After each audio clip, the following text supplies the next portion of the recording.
आज के वीडियो में हम अध्ययन करने वाले हैं फल व बीज के बारे में।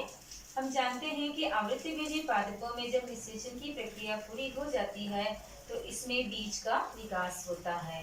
एक बीज जो होता है वह आवृत्तिबीजी पादपों में एक बीजांड से विकसित होता है।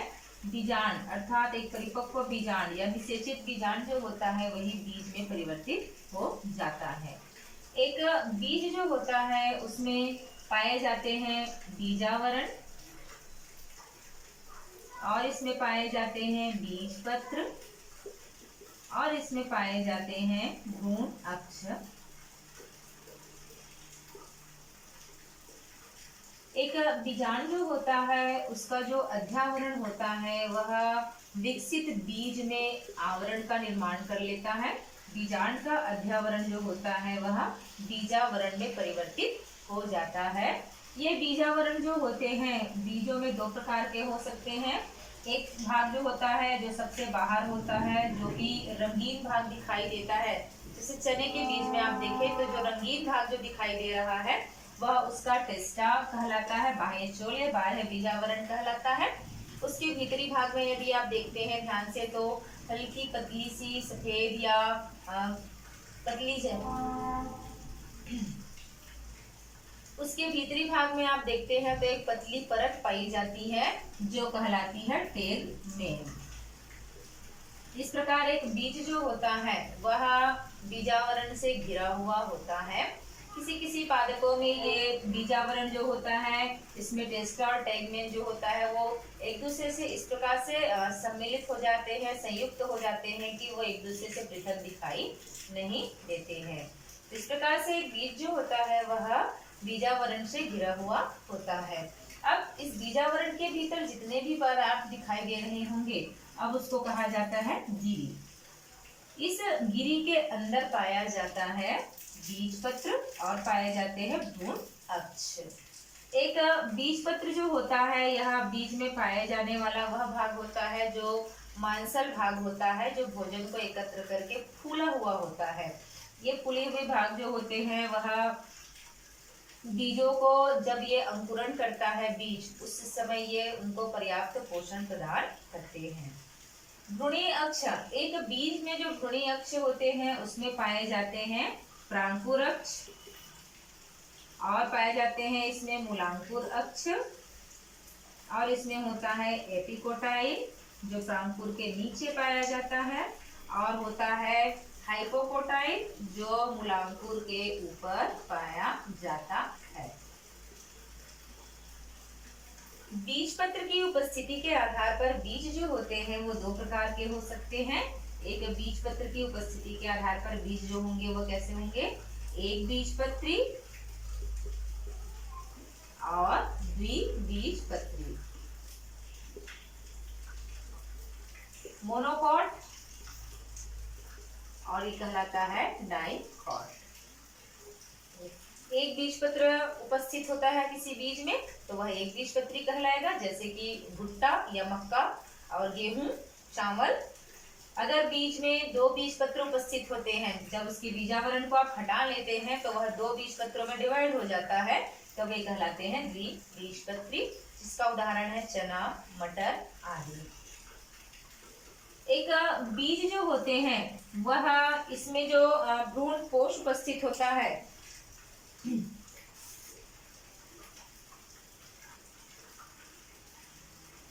एक बीज जो होते हैं इसमें भ्रूण कोश उपस्थित होता है या भ्रूण कोश अनुपस्थित होता है।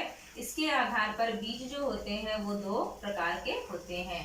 एक तो बीजपत्र की संख्या के आधार पर ये दो प्रकार के होते हैं, एक बीजपत्री और द्विबीजपत्री। और एक इनमें पाए जाते हैं बीज के अंदर अगर भ्रूण कोश उपस्थित होगा तो यह बीज जो होगा वो कहलाएगा भ्रूण कोशी बीज, एंडोस्पर्मिक बीज, एंडोस्पर्मिक बीज। यदि भ्रूण कोश उपस्थित नहीं है तो यह कहलाएगा अभ्रूण कोशी बीज, नॉन एंडोस्पर्मिक बीज। भ्रूण कोश जो होता है यदि यह बीज भ्रूण के विकास के पश्चात भी शेष रह जाता है, पादप में रह जाता है, तब ऐसे बीज जो होते हैं वो भ्रूणपोषी बीज कहलाते हैं। इनको कहा जाता है एक और नाम से जो है एल्ब्यूमिनस बीज। ये भ्रूणपोषी बीज का एग्जाम्पल है, उदाहरण है मक्का, गेहूं आदि। इनमें भ्रूणपोष जो होता है वह उपस्थित होता है। भ्रूणपोषी जो होते हैं नॉन एंडोस्पर्मिक में जब भ्रूण की वृद्धि हो रही होती है बीज के भीतर, तब ये भ्रूणपोष जो होते हैं वो धीरे धीरे समाप्त हो जाते हैं, जिसके कारण ये भ्रूणपोष जो होते हैं वह बीज परिपक्व बीज के अंदर उपस्थित नहीं रह पाते हैं, तो ऐसे बीज अभ्रूणपोषी कहलाते हैं। इसका एग्जाम्पल हम देखेंगे तो इसमें उदाहरण आएगा मटर, चना, सेम आदि का। इनमें जो भ्रूणपोष जो अनुपस्थित होते हैं उनके स्थान पर इनमें बीजपत्र जो होते हैं वो ज्यादा विकसित अवस्था में पाए जाते हैं। अभ्रूणपोषी बीज जो होते हैं या नॉन एंडोस्पर्मिक बीज को गैर एल्ब्यूमिनस बीज भी कहा जाता है। अब देखेंगे हम फल। फल क्या होता है? एक निषेचन के पश्चात जो बीजांड होता है वह बीज में परिवर्तित हो जाता है और अंडाशय जो होता है वह फल में परिवर्तित हो जाता है। आवृत्तिबीजी पादपों में बीज जो होता है वो फल के अंदर पाया जाता है। एक फल जो होता है जब परिपक्व हो जाता है अंडाशय, तो वह कहलाता है फल। फल जो होते हैं यह दो प्रकार के हो सकते हैं। एक हो सकते हैं सत्य फल। यदि परिपक्व जो फल है, जो फल बना हुआ है, वह यदि वास्तव में अंडाशय से विकसित हुआ है तो वह कहलाता है सत्य फल। जैसे कि एग्जाम्पल में हम देख लेते हैं आम का उदाहरण। आम जो होता है वह अंडाशय से विकसित फल होता है। एक और प्रकार का फल होता है वह होता है असत्य फल। असत्य फल वे फल होते हैं जब फल का विकास अंडाशय से ना होकर के उसके पुष्पासन से या किसी अन्य भाग से विकसित होता है। तो इस प्रकार किसी अन्य भाग से विकसित हुआ फल जो होता है वह असत्य फल कहलाता है, या इसको कूट फल भी कहा जाता है। इसके एग्जाम्पल हम देख लेते हैं तो सेब है या नाशपाती है या कटहल है, ये असत्य या कूट फल की श्रेणी में आते हैं। एक फल जो होता है उसके चारों तरफ आवरण पाया जाता है, या जब एक फल का विकास हो रहा होता है तो इसमें विभिन्न हार्मोनों में परिवर्तन के कारण, कुछ हार्मोनों की उपस्थिति के कारण ही इनके शारीरिकी व कार्यकी में बहुत सारे परिवर्तन आ जाते हैं और धीरे धीरे यह इसके अंदर बहुत सारे अम्ल, क्षार और शर्कराओं का निर्माण होने लगता है और एक फल जो होता है वह मांसल हो जाता है, गूदेदार हो जाता है और इसके अंदर विभिन्न प्रकार के पदार्थ एकत्र हो जाते हैं। अब ये फल जो होता है, अंडाशय जो होता है, उसके चारों तरफ जब फल बनता है तब उसके चारों तरफ एक आवरण बन जाता है जो कहलाता है फल भित्ति। फल भित्ति जो होती है ये भी तीन प्रकार की होती है, बाह्य फल भित्ति और मध्य फल भित्ति और होती है अंतः फल भित्ति। कुछ पौधे ऐसे होते हैं जिनमें निषेचन की प्रक्रिया पूरी तरह से नहीं हुई रहती है, परंतु फिर भी इनका अंडाशय जो होता है वो फल में परिवर्तित हो जाता है। इस प्रक्रिया को जाना जाता है अनिषेक फलन के नाम से। अनिषेक फलन या पार्थिनोकार्पी जो होता है, इस विधि में एक अंडाशय जो होता है वह बिना निषेचित हुए ही, बिना निषेचन की क्रिया के ही फल में परिवर्तित हो जाता है। तो इस प्रकार की प्रक्रिया निषेक फलन कहलाती है। इस प्रक्रिया में क्या होता है, कुछ कारण होते हैं। जैसे कभी कभी क्या होता है, परागण की क्रिया जो होती है वह संपादित हो चुकी होती है, परंतु परागकण जो होते हैं वो पराग नलिका का विकास नहीं हो पाता है। इसी के कारण परागकण जो होते हैं वो अंडाशय तक नहीं पहुंच जाते, लेकिन फिर भी वो अंडाशय को उद्दीपित कर देते हैं ताकि वो फल में परिवर्तित हो जाए। कभी कभी किसी पादप में परागण और निषेचन दोनों प्रक्रिया नहीं हो पाती है, दोनों प्रक्रिया नहीं होती है, लेकिन उसके पश्चात भी यह अंडाशय जो होता है वो फल में परिवर्तित हो जाता है। तो इस प्रकार से ये प्राकृतिक रूप से ही बिना परागण हुए, बिना निषेचन हुए ही अंडाशय जो होता है वो फल में परिवर्तित हो जाता है। इसका एग्जाम्पल हम देखेंगे तो उदाहरण है इसका केला। यह प्राकृतिक रूप से अनिषेक फलन की प्रक्रिया द्वारा फलों का विकास करता है। कभी कभी ऐसा भी होता है कि परागण की प्रक्रिया हो गई रहती है और इनमें निषेचन की प्रक्रिया भी हो गई रहती है प्लांट्स में, पौधों में, लेकिन जब बीज का विकास हो रहा होता है तो वो किन्हीं कारणों से रुक जाता है। विकसित होते होते ही किन्हीं कारणों से वो बीज विकसित नहीं हो पाता पूरी तरह से और अंडाशय जो होता है वो फल में परिवर्तित हो जाता है। तब ऐसे अंडाशय के भीतर, ऐसे फल के भीतर जो बीज होता है वह बीज जो होता है बहुत कम विकसित रूप में पाया जाता है। इसका उदाहरण है अंगूर, जिसमें या तो बीज बिल्कुल नहीं भी होंगे और यदि होंगे भी तो बहुत ही कम विकसित बीज उसमें पाए जाएंगे। तो इस प्रकार से बिना निषेचन के ही फल का विकास हो जाता है, यह कहलाता है अनिषेक फलन। मनुष्य के द्वारा कृत्रिम हार्मोनों का उपयोग करके भी अनिषेक फलन की विधि से ज्यादा फल का उत्पादन किया जाता है। आवृत्तिबीजी पादपों में सामान्यतया जब निषेचन की प्रक्रिया पूरी हो जाती है तब उनमें बीज का विकास होता है, लेकिन कभी कभी ऐसा होता है, किन्हीं किन्हीं पादपों में देखा गया है कि बिना निषेचन के ही एक पादप जो होता है इनमें बीज का विकास हो जाता है। बिना निषेचन के ही बीज का विकास होता है। तो यह प्रक्रिया कहलाती है असंग जनन या एपोमिक्सिस। अर्थात इस प्रक्रिया में निषेचन की प्रक्रिया नहीं हुई रहती है, तब भी एक फल के अंदर एक बीज का, एक विकसित बीज का विकास हो जाता है।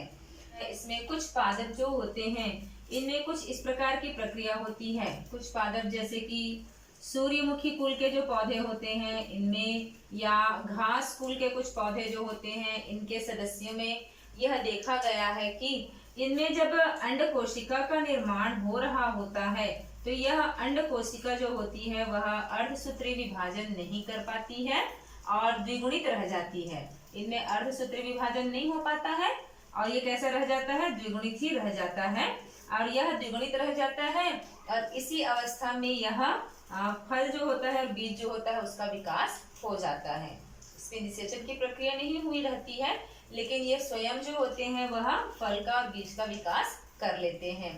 तो इस प्रकार से एक द्विगुणित बीज का विकास हो जाता है, फल का विकास हो जाता है और यह बीज जो होता है वो अपने जैसा ही एक और पादप विकसित कर सकता है, उसमें ये क्षमता पाई जाती है।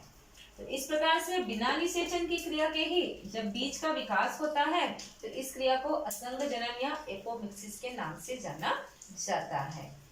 असंग जनन विधि के द्वारा जब बीज का निर्माण होता है तो इस क्रिया में कुछ ऐसे बीज जो होते हैं जैसे कि हाइब्रिड बीज जो होते हैं, संकर किस्म के बीज जो होते हैं, इन संकर किस्म के बीजों को एक बार तो लगा लेते हैं। एक बार लगाने के पश्चात में जो फसल प्राप्त हुआ है आपको, उस फसल को जब आप दोबारा बुआई करते हैं तो उसमें ना तो पुष्प खिलने की प्रक्रिया हो पाती है, न ही फल लगने की प्रक्रिया हो पाती है, न ही बीज बनने की प्रक्रिया हो पाती है। तो इस क्रिया के कारण यदि एक किसान संकर किस्म के पौधों को लगाता है और अगले साल पुनः उसी पादप को, उसी बीज को लगाकर फसल प्राप्त करना चाहता है तो वह फसल प्राप्त नहीं कर पाता है और इसीलिए इनको हर साल प्रतिवर्ष जो होता है इनको नए नए बीज खरीदने पड़ जाते हैं, संकर बीज खरीदने पड़ जाते हैं। लेकिन यदि असंग जनन विधि के द्वारा हम कोई बीज तैयार कर लेते हैं तो यह बीज जो होता है वह हमेशा अगले वर्ष फिर से इसकी बुआई करके बिल्कुल वैसा ही पौधा, वैसा ही फसल प्राप्त किया जा सकता है। तो ये असंग जनन का महत्व है। पौधों में एक और विधि को देखा गया है, वह है बहुभ्रूणता। जब एक बीज में एक से अधिक भ्रूण उपस्थित हो, एक बीज के अंदर, एक भ्रूण कोश के अंदर एक से अधिक, एक बीज में एक से अधिक भ्रूण उपस्थित हो तो यह स्थिति कहलाती है बहुभ्रूणता। तो बहुभ्रूणता की प्रवृत्ति जो होती है यह होती है सामान्यतया नींबू की प्रजाति में पाई जाती है, जिसमें एक बीज के अंदर एक से अधिक भ्रूण पाया जाता है। इसके अतिरिक्त जो अनावृत बीजी होते हैं, जिम्नोस्पर्मी जिसको कहा जाता है, इनमें सामान्यतया बहुभ्रूणता की स्थिति देखी जाती है, क्योंकि इनका जो बीजांड होता है इसमें बहुत सारे भ्रूण जो होते हैं वो पाए जाते हैं। बहुभ्रूणता को सबसे पहले खोजा था ल्यूवेन हॉक ने।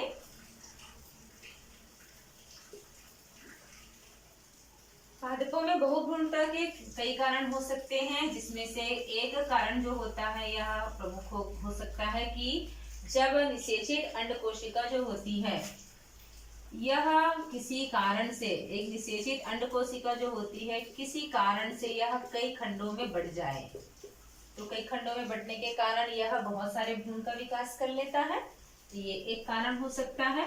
और कारण हो सकते हैं कि भ्रूण कोश जो होती है उसकी कोई अन्य कोशिका जो होती है वह भी भ्रूण का निर्माण करने लग जाए। अंड कोशिका के अतिरिक्त किसी अन्य कोशिका में भी के द्वारा भी जब भ्रूण का विकास हो जाए तो इस प्रकार से बहुभ्रूणता जो होती है वो दिखाई देती है।